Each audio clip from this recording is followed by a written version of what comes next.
নমস্কার, সপনাভিক নিউজ নেটওয়ার্কে স্বাগত। লোকসভা নির্বাচন শেষ, ভোট পরবর্তী সন্ত্রাস এখনো নিয়ন্ত্রণে আনতে পারেনি প্রশাসন। তারই মাঝে রাজ্যে আবার ভোট।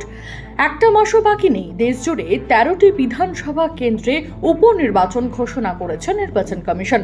তার মধ্যে 10ই জুলাই আমাদের রাজ্যের 4টি বিধানসভায় নির্বাচন।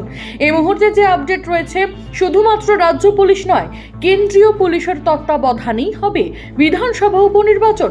ইতিমধ্যেই 55 কোম্পানি কেন্দ্রীয় বাহিনী মোতায়েন করার সিদ্ধান্ত নিয়েছে নির্বাচন কমিশন। এখনো স্পর্শকাতর হিসেবে ঘোষণা না করা হলেও তবে নির্বাচনে সবচেয়ে বেশি বাহিনী মোতায়েন করা হয়েছে উত্তর 24 পরগনার বাগদা কেন্দ্রে। নির্বাচন কমিশন সূত্রে খবর, এখানে উপনির্বাচনে 16 কোম্পানি কেন্দ্রীয় বাহিনী নিয়োগ করা হবে। সেই সঙ্গে রায়গঞ্জ ও মানিকতলা কেন্দ্রে থাকবে 12 কোম্পানি করে কেন্দ্রীয় বাহিনী।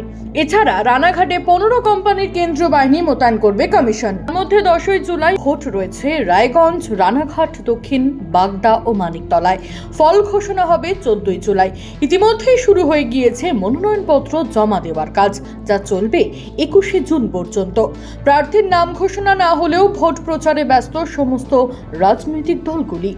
চন্দন সেনগুপ্ত, সপনাভিক নিউজ, কলকাতা। সমস্ত খবরের আপডেট পেতে লাইক করে সাবস্ক্রাইব করুন সপনাভিক নিউজ। সেই সঙ্গে বেল বাটন প্রেস করতে ভুলবেন না। আপনাদের একটা সাবস্ক্রিপশন আমাদের জন্য অত্যন্ত মূল্যবান। জয় হিন্দ।